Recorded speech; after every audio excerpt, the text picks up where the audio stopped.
মানুষের বাইরে যদি আমি অন্যান্য পশু প্রাণীর চরিত্রে অভিনয় করতে পারতাম, সেই সুযোগ থাকলে আমি সেটাই করতাম। আমার কোনো অভিনয় স্কুলিং নয়, ছিল না আমার। আমি থিয়েটার করিনি, আমার ফ্যামিলিতে কেউ কোনোদিন ছিল না। আমি প্রত্যেকটি প্রজেক্ট ওয়াইজ এবং প্রত্যেকটি অভিজ্ঞতা, লাইফের অভিজ্ঞতা, আমার কাজের অভিজ্ঞতা, সেগুলো থেকে নিতে নিতে আমি অবজার্ভ করেছি, আমি আমি শুষে নিয়েছি, তারপর আমি টুকটুক করে নিজে নিজে তৈরি হয়েছি। আরে আমি যা গল্প বলতাম, মানে ভূতের গল্প বানিয়ে, মানে পেট বানিয়ে গল্প বলতাম। এই যে আমি এতগুলো চরিত্র করে যাচ্ছি, প্রত্যেকটি চরিত্রের ভালো ভালো কিছু জায়গা অথবা কিছু খুব শক্তিশালী জায়গা কিন্তু আমার মানুষ হিসেবে আমার ভেতরে থেকে যায়। এগুলো নিয়েই পরের জয়া কিন্তু এগিয়ে যাচ্ছি। আমার মনে হয় আহা, আমি কবে এরকম পানির ট্যাঙ্কির উপর পা ঝুলিয়ে দুটো ডানা লাগিয়ে বসে থাকতে পারবো।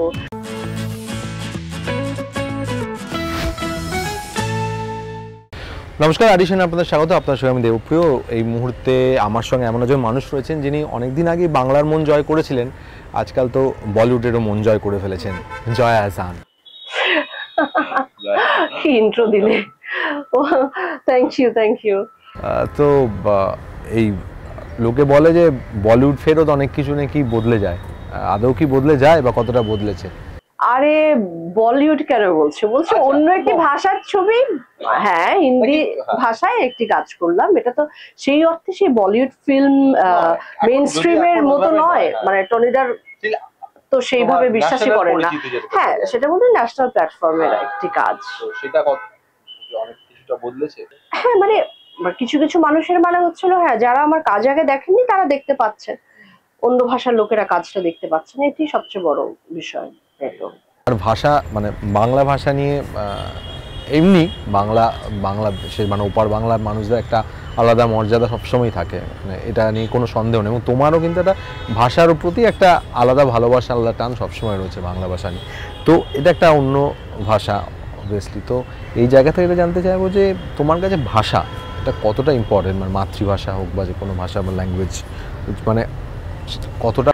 মানে ল্যাঙ্গুয়েজ তো অবশ্যই ইম্পর্টেন্ট, বিশেষ করে নিজের ভাষা। মানে ল্যাঙ্গুয়েজ মানে ওয়ার্ডস, মানে এটা তো কোনো বিকল্প নেই।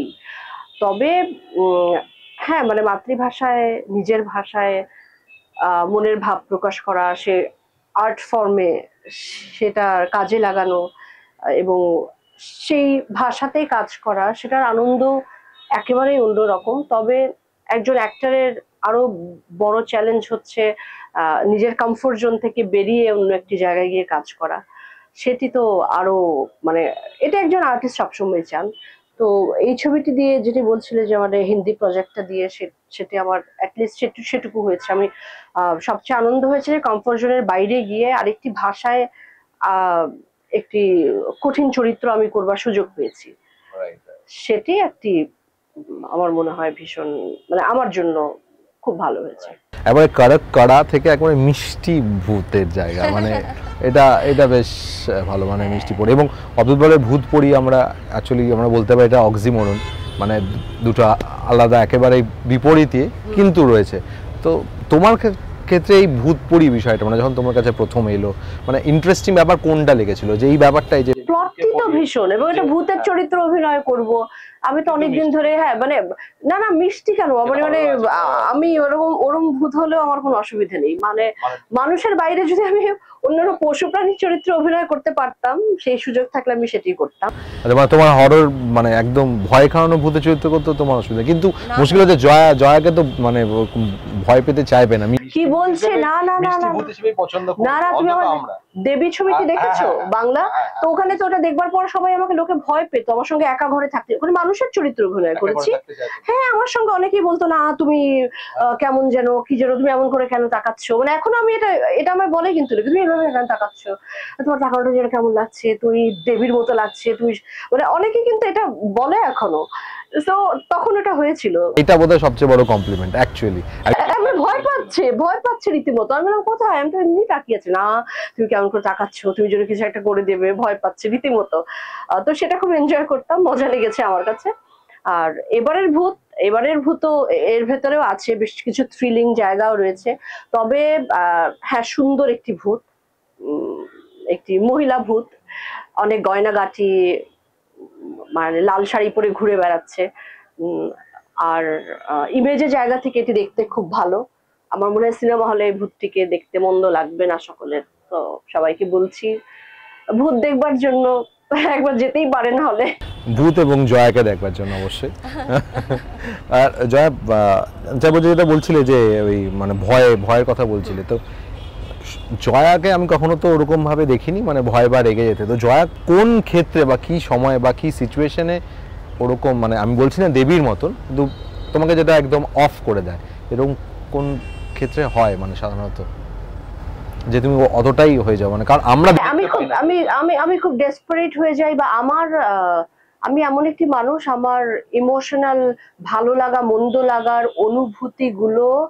আহ অনুভূতিগুলোর এটাকে কি বলবো আমি, মানে দেখানো প্রকাশ খুব তীব্র নয়। প্রকাশ ভঙ্গিটা লোকে বুঝতে পারে না। এটা ভালো না খারাপ আমি জানি না, বুঝতে পারে না লোকে অনেক সময় যে আমি কখন রেগে আছি, আসলে আমি কখন কি ভাবছি। কিন্তু একটি সময় আমি খুবই ডেসপারেট হয়ে যাই, যখন আমি দেখি যে আমরা মানুষ হয়ে প্রাণ প্রকৃতিকে অ্যাবিউজ করছি, অন্যান্য লিভিং বিং এর উপরে অত্যাচার করছি। তখন আমি খুব সরব, এবং সেটার জন্য আমি যত দূর যেতে হয় সেটা আমি করবো, যাই করতে হয়। সেখানে আমি মানুষ কেন, কাউকে স্পেয়ার করবো না। কিন্তু সেক্ষেত্রে আরো অনেক মানে আবার ওই সমালোচনা বা একটা ক্ল্যাশের সম্ভাবনা, কারণ এখনো তো এই যে মানে পৃথিবীটাতে যে সবারই সমান বাঁচার অধিকার, এই এটা তো এখনো তৈরি হয়নি, কিন্তু এই জায়গাটায় আমি কোনো কম্প্রোমাইজ করবো না। মানে এখানে যদি আমি কাউকে দেখি অন্যায়ভাবে কিছু করছে, বা আমার জায়গা থেকে আমার অবস্থান থেকে, সেখানে আমি খুব সেটা আমার একেবারেই কন্ট্রোলে থাকে না। মানে কেউ যদি আমি দেখি পশু পাখির উপরে অত্যাচার করছে, গাছ কেটে ফেলছে, প্রাণ প্রকৃতি আমাদের আবহাওয়া জলবায়ু নষ্ট করছে, মানে সেগুলো আমার, পৃথিবীর শুধু মানুষের নয়, আমরা এমন ভাবে সমস্ত কিছু গ্যারান্টেড করে ফেলি সবই আমার। মানুষ ছাড়া গাছপালা ঠিক করে থাকতে পারবে না, পশু পাখি থাকতে পারবে না, ভূত প্রেত থাকতে পারবে না, কেন? তারাও তো থাকবে, শান্তিপূর্ণ সহাবস্থান করবে, অসুবিধা নেই তো। শান্তিপূর্ণ সমাজটা তো মানুষেই হয় না, মানুষে হয়। মানুষেই হয় না, কারণ আমরা আসলে আমাদের ধৈর্য নেই, আমরা আমরা ঠিকঠাক নই। কিন্তু এটা করা উচিত। মানে সেটা কি তুমি নিজেকে ইনক্লুড করে বলছো? হ্যাঁ হ্যাঁ হ্যাঁ, আমারও তো রাগ আছে, কষ্ট আছে, রিভেঞ্জ আছে, এগুলো তো, এইসব রিপুগুলো তো আমারও আছে। আচ্ছা, জয়া প্রতিহিংসায় বিশ্বাস করে বা প্রতিশোধে বিশ্বাস করে? না, প্রতিশোধে আমি বিশ্বাস করি না। প্রতিশোধ নিজের প্রতিশোধ মানে নেওয়ায় নয়, বাট হ্যাঁ মানে আমি বলছি তোমার সঙ্গে কিছু হয়েছে, মানে এবার সেটা সে রিটার্ন পেলে ইউ উইল বি হ্যাপি, মানে আমি একদম ক্লিয়ার কাট জিজ্ঞেস করছি। মানে আমার ক্ষেত্রে হলো আমি হয়তো সেরকম ভাববো যে আমার সঙ্গে কেউ কিছু করেছে, আমি হয়তো নিজে কিছু করলাম না, বাট মানে যদি অন্যায় কিছু করে থাকে সে তার রেজাল্ট। প্রকৃতি না সবকিছুর উত্তর দিয়ে দেয়, এটা না আমার নিজের, এটা রিটার্ন চাইতেও হয় না, নিতেও হয় না। প্রকৃতি, আমি দেখে দিয়েছি যে প্রকৃতি সবকিছু রিভেঞ্জ নিয়ে নেয়। আমার সঙ্গে কেউ খারাপ হলো বা খারাপ করলো, সেটারও আমি অনেক বছর পরে গিয়ে হলেও সেগুলোর উত্তর পেয়ে যাই। আমার কিছু চাইতে হয় না, আমি না খুব বেশি মাফ করে দেয়াতে বিশ্বাসী। মানে ঠিক আছে, করেছে হয়েছে, ঠিক আছে, মানে আমার এগুলো নিয়ে কোনো ইনসিকিউরিটি নেই যে ও আমার সঙ্গে এমন করলো, আমি ওকে দুহাত দেখিয়ে দিলাম। আমি শান্তিতে বিশ্বাস, আমি very peace loving person. Right. এতদিন ধরে তো কাজ করছো, এখন অবভিয়াসলি যেটা তুমি ন্যাচারাল হোক বা মানে অভিনেত্রী, ভালো অভিনেত্রী, এটা নিয়ে দ্বিমত নেই, কেউ এটা নিয়ে অন্তত দ্বিমত পোষণ করে না ইন্ডাস্ট্রিতে, এটুকু আমি বলতে পারি। তো এই জায়গা থেকে এটাই প্রশ্ন যে এরকম কখন হয়েছে, কারণ অনেকের সঙ্গে কথা বলে দেখেছি যে যখন প্রথম গেছো বা কিছু হয়তো কেউ বলেছে যে তোমার দ্বারা অভিনয়টা হবে না, ঠিক তুমি এরকম নয়, বা এরকম হয়েছে বা এরকম মনে পড়ে যে এখন যখন ফিরে তাকাও যেহেতু গেছিলে, বা এমন কিছু তোমাকে ফেস করতে হয়েছিল যেটা খুব ডিসকারেজিংও ছিল? এবং খুব সিগনিফিকেন্টলি কিছু না, তবে মানুষ আর কি বলবে, তা আমি নিজে বলতাম, কারণ যখন অভিনয় করছি নতুন শুরুর দিকে দিকে অভিনয় হতো না, ডায়লগ বলতাম মুখস্থ তোতা পাখির মতো আউড়ে দিতাম, তাকাতাম ডানে, তাকাতাম বামে, তাকাতাম, মানে ওই গভীরে সেই অভিনয়ের আনন্দটা নেয়া, সেটা তখনও শুরু করিনি সেটি। আমি নিজে সমালোচনা করি, আসলে লোকে আর কি সমালোচনা করবে, লোকে তো একটু চোখ মুখ আছে সুন্দর ঠিকঠাক দেখতে টেকতে আছে, মোটামুটি ভালো হলেই খুশি হয়ে যায়, কিন্তু আমি সেটাতে তৃপ্ত নই। যেমন আমার এখনো, আমি চাই যে তুমি যেটা বললে যে দ্বিমত নেই, ভালো অভিনেতা, আমি একেবারে বিনয়ের সাথে বলছি আমি এগুলো গ্রহণ করি না। আমার বরং আমি চাই যে সমালোচনা বলুক, লোকে বলুক, আমায় ডিরেক্টররা বলুক এটা হয় না, তুমি এমন করে করো, এটা হয়নি, আমি এটা চাই। Right. তো কোন সময় তুমি বলে গভীরে যাওয়ার কথা, যেটা তুমি বল তোমার অভিনয়ের একটা প্লাস পয়েন্ট অবশ্যই গভীরতা, তো সেই জায়গা থেকে কখন তোমার মনে হলো যে না মানে, বা তোমার এই প্রসেসটা কি ছিল যে না আমি তাহলে আমার মনে হচ্ছে আমার হচ্ছে না, তো নাও আমি না আমি আমি প্রত্যেকটি প্রজেক্ট ওয়াইজ গ্রো করেছি। আমার কোনো অভিনয় স্কুলিং নয়, ছিল না আমার। আমি থিয়েটার করিনি, আমার ফ্যামিলিতে কেউ কোনোদিন ছিল না। আমি প্রত্যেকটি প্রজেক্ট ওয়াইজ এবং প্রত্যেকটি অভিজ্ঞতা, লাইফের অভিজ্ঞতা, আমার কাজের অভিজ্ঞতা, সেগুলো থেকে নিতে নিতে আমি অবজার্ভ করেছি, আমি শুষে নিয়েছি, তারপর আমি টুকটুক করে নিজে নিজে তৈরি হয়েছি। এই প্রজেক্টের সঙ্গে কথা বললে আরো ডিরেক্টররা বলুক, আমি জানতে চাইবো সৌকর্যের সঙ্গে কাজ করো, তোমার সেকেন্ড কাজ কি না প্রথম কাজ?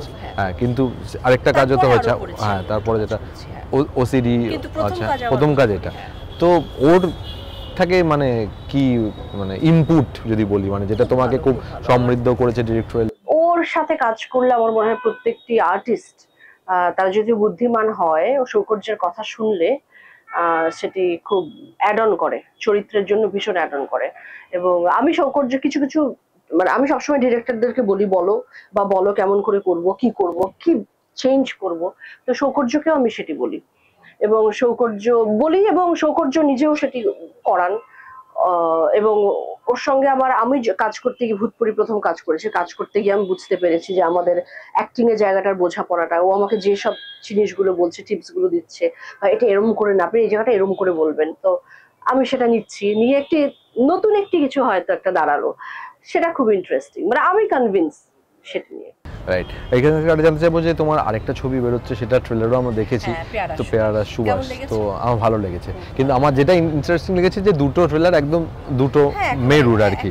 হ্যাঁ, তো এইটা কতটা একসঙ্গে চাপ, আমি দেখতে পাচ্ছিলাম যে শুটের মাঝখানে এই ফোন আসছে, ওইখান থেকেও ফোন আসছে, এখান থেকে ফোন আসছে, তো এটা চাপ এবং একই সঙ্গে কতটা ভালো লাগা যে একই দিনে দুটো দেশে তুমি নাম ভূমিকায় এই চরিত্র আসছো। হ্যাঁ, ওটারও পেয়ারা সুবাস আমার পেয়ারাই নাম।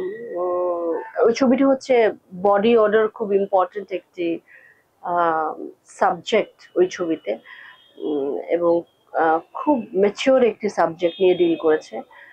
আর এটি একেবারে সবার জন্য। ওটা খুব দুর্দান্ত একটি স্ক্রিপ্ট, দুর্দান্ত একজন ডিরেক্টর, এবং একই সাথে রিলিজ করছে ওটা। ওই ছবিটিও বেশ আগেরই করা, নানান কারণে আটকে ছিল, কিন্তু এখন ফাইনালি রিলিজ করছে, আমার ভালো লাগছে খুব। এবং দুটো দেশে একসাথে, সেটা একটা চ্যালেঞ্জ, কিন্তু তারপরেও ভালো লাগছে যে হচ্ছে। ওই দৌড়ঝাঁপ করে আমি সমস্ত করছি, আমি just juggling Dhaka Kolkata. Kolkata, right. এমনি তো কলকাতাতে তো বাড়ি তুমি অলরেডি আছে তো এখন, হ্যাঁ সেটা তো। এটা যেটা জানতে চাইবো যে এই ভূতপরি, যে ভূতের কথা, তুমি জয়া কি আদতে কখনো মানে ভূতে বিশ্বাস করে বা ভূত দেখেছে, বা এরকম সিচুয়েশন কি হয়েছে এরকম? আমি ওরকম একটা এনার্জিতে বিশ্বাস করি, মানে ভূত না বিশ্বাস করলেও ডিরেক্টলি একটা কিছু এনার্জি আছে, সেটা আমি বিশ্বাস করি। কারণ আমি আর অন্যান্য সমস্ত কিছু বিশ্বাস করি, আমি সবকিছুর প্রতি খুবই মানে রেসপেক্টফুল, শুধুমাত্র মানুষ নয়, শুধুমাত্র মানুষ নয়, না সেটা তো আছেই, অন্যান্য প্রতিটি লিভিং বিং। ওটা লিভিং বিং কি জানি না, কিন্তু একটা এনার্জি তো অবশ্যই আছে। তো তুমি ছোটবেলায় ভূতের গল্প শোনা, বাড়ির এইসব? আরে আমি যা গল্প বলতাম, মানে ভূতের গল্প বানিয়ে, মানে পেট বানিয়ে গল্প বলতাম। আমার বোন, কাজিনরা এখনো বিশ্বাস করে যে আপু বলে, জয়াপু তুমি যে এই গল্পগুলা বলতা, তার মানে ওগুলো সব মিথ্যা কথা ছিল। আমি বলতাম হ্যাঁ। এইভাবে তুমি তখন ক্লাস 4-এ পড়তে, তুমি এইভাবে বানিয়ে বানিয়ে বলতে, আমাদের মাথায় এখনো সেই ইমেজ যে তুমি এরকম হরর, এবং আমি খুব ভালো হরর গল্প বলতাম, ভীষণ ভালো, মানে বলতাম, মানে আমাকে যখন আমার কাজিনরা, বোনরা এখনো বলে, তারা সব বড় হয়ে গেছে, কিন্তু আমি প্রচুর প্রচুর বলতাম এবং গল্প বানিয়ে বানিয়ে বলতাম। মানে আমি তখন থেকে দেখেছি যে, আমি এখন বুঝতে পারি যে তখন থেকে আমার ভেতরে এই কল্পনা শক্তি বা ইমাজিনেশন, সেটি দিয়ে একটি গল্প পড়া, গল্প বলা, দৃশ্য দেখা, দৃশ্যপট দেখা, চরিত্রগুলো দেখা, আমি এখন রিলেট করতে পারি। আমি ছোটবেলায় ভীষণ ভালো গল্প বলতাম, শুনতামও ভীষণ, আমি গল্প ভীষণ গল্প শুনতে ভালোবাসতাম দাদি দিদিমার কাছ থেকে, আমার খালুর কাছ থেকে। খালু মানে হচ্ছে হলো মেশোর কাছ থেকে। আমার গল্প শোনা তখন থেকেই শুরু। এই গল্প শোনা আসলে একজন অ্যাক্টরের জন্য, একটা মানুষের জন্য, মানুষের মনন তৈরি করার জন্য খুব ইম্পর্টেন্ট আমার মনে হয়। তোমার একটা প্রিপারেটরি ক্লাস হিসেবে। হ্যাঁ নিশ্চয়ই, কোথাও যে কোন কোন রেণুতে কোন ফুলে কোন রেণু থাকে, কোথায় সেখানে পরাগায়ন ঘটে তুমি বলতে পারবে না, সেটা হয়তো আজকে এসে আমি অভিনয় করছি। আর জয়, কাজ যেমন আমি বললাম, আমি যেটুকু জানি টনিদা বাংলা ছবি করছে এবং তুমি কাজ করছো, তো এটা হ্যাঁ হ্যাঁ একদম তাই না। তো সেটা কতটা এতদিন পর টনিদা বাংলা ছবি করবে? টনিদা বাংলা ছবি করবেন এবং হ্যাঁ সেটি আমিও খুব এক্সাইটেড। টনিদার সঙ্গে ফুল ফ্লেজেন্টলি এটি আমার আসলে প্রথম একটি কাজ হবে। হিন্দি ছবিটা সাইড দিয়ে চলে এসেছিল, কিন্তু এটি আমার খুবই একটা অরিজিনাল প্রজেক্ট টনিদার সঙ্গে। সামনে শুটিং শুরু হবে আশা করছি। হ্যাঁ হ্যাঁ হ্যাঁ, সব হয়ে গেছে, সেগুলো হয়ে গেছে। একটু আবার একটু অন্য অন্য জায়গায় দেখবো কি, বা মানে বা আমি বলছি তোমার টেক অ্যাওয়ে কি হতে পারে, মানে আমি বলছি তোমার এই ছবি হ্যাঁ করার কি কারণ? মানে টনিদার সঙ্গে তো কাজ অনেকদিন ধরে করতে চাইছিলাম আমি রীতিমতো, তো সেখান থেকে সুযোগটা এলো, উনি ভাবলেন খুব সুন্দর চরিত্র, খুব সুন্দর অন্যরকম গল্প। হ্যাঁ বুঝতে পেরেছি, অন্যরকম গল্প। আর এছাড়া কি কাজ, এছাড়া ইরানিয়ান একটা প্রজেক্টে? হ্যাঁ, আমি মাত্র তেহরান থেকে কালই ফিরলাম এবং ওখানে ফাজল ফিল্ম ফেস্টিভ্যালে আমাদের ছবিটি ওপেনিং ফিল্ম ছিল। এই তো দারুণ, দুর্দান্ত, খুব ভালো। Right right. ওখানে কি চরিত্র তোমার? ওখানে কোথায়? বাংলাদেশে? ও চরিত্রের কথা বলছো? ওখানে ওখানে আমি একজন গার্মেন্টস ওয়ার্কার। হ্যাঁ, ওখানে নতুন ভাবে লোকে হয়তো আমাকে দেখবে। গার্মেন্টস ওয়ার্কার, সমাজের নিম্ন বর্গের একটি মানুষ, তাদের একটি কাপলের গল্প, তাদের সুখ দুঃখ, ভালো লাগা, স্ট্রাগল। তোমার ক্ষেত্রে জানতে চাইবো যে এই যে এত এত ধরনের চরিত্র করো, তো চরিত্রগুলোতে ঢোকা এবং বেরোনো দুটোই খুব টাফ ব্যাপার। তোমার ক্ষেত্রে কোনটা বেশি টাফ হয়, যে ঢোকা না বেরোনো? মানে চরিত্রের মধ্যে পড়ে থাকা, একটা চরিত্রে আমি এতদিন ধরে ধারণ করলাম, লালন করলাম, তারপর দেখো সেই চরিত্রগুলো আমি বলছিলাম যে আমি একটু একটু করে এক একটি ফিল্ম করেছি বা আমার গ্রোথ হয়েছে। এই চরিত্রগুলো, এই যে আমি এতগুলো চরিত্র করে যাচ্ছি, প্রত্যেকটি চরিত্রর ভালো ভালো কিছু জায়গা অথবা কিছু খুব শক্তিশালী জায়গা কিন্তু আমার মানুষ হিসেবে আমার ভেতরে থেকে যায়। এগুলো নিয়েই পরের জয়া কিন্তু এগিয়ে যাচ্ছে। সো পুরোপুরি যে বেরিয়ে যায় তা কিন্তু নয়, কিছুটা থেকেই যায়। এটাই প্রত্যেকটা অভিনেত্রীর হয়। চরিত্রে ঢুকতে গিয়ে প্রথমে তো একটু অসুবিধে হয়, কিন্তু একবার মজা পেয়ে গেলে, আনন্দ পেয়ে গেলে, আনন্দ নিয়ে কাজ করাটাই সবচেয়ে বড় বিষয়। এবং আনন্দটা পেয়ে গেলে সেই জীবনটা যাপন করা খুব আনন্দের। রাইট। আর তোমার কাছে আমরা বলি না স্বপ্নের পরী বা পরী, তোমার কাছে এরকম কোনো ধারণা আছে? মানে স্বপ্নের পরী কারা, বা ছোট থেকে মানে বলতাম যে আর পরীর মতন দেখতে বা পরীর মতন তোমার? হ্যাঁ, সেই পরীর মতো দেখতে, পরীর বাচ্চা, খুব সুন্দর দেখতে। ছোটবেলা থেকে ক্যাসপার দেখে বড় হয়েছি। ক্যাসপার একটা কার্টুন ছিল। ঘোস্ট হচ্ছে আমার খুব প্রিয়, ভীষণ প্রিয় একটি ফিল্ম। পরী নিয়ে সিটি অফ এঞ্জেলের নিকোলাস কেজকে যখন আমি দেখি, আমার মনে হয় আহা, আমি কবে এরকম পানির ট্যাঙ্কির উপর পা ঝুলিয়ে দুটো ডানা লাগিয়ে বসে থাকতে পারবো। হ্যাঁ, এঞ্জেল মানে আমার কাছে এখনো মনে হয় সিটি অফ এঞ্জেলের সেই মানে ওর চরিত্রটি। তো সেই জায়গা থেকে ভূতপরি করতে পেরেছি, অ্যাটলিস্ট আমি খুব খুশি। ওরকম কাছাকাছি একটি চরিত্র, কাছাকাছি নয় মানে একটা এঞ্জেল চরিত্র হয়তো। ভূতপরি একদম শেষে এসে গেছি। ভূতপরি অবশ্যই একটা হরর, আবার মিষ্টি, মিস্ট্রি হরর ব্যাপারও আছে। হ্যাঁ, আমি জানতে চাইবো যে কোথায় মানে ইউএসপি বা কিছু অন্যরকম, যদি আরেকটু তুমি লাইট থ্রো করো আর কি, মূলত এটি মূলত ভূতেরা যেমন করে মানুষদেরকে দেখে, আমরা সেই পার্সপেক্টিভ থেকে দেখতে পাবো।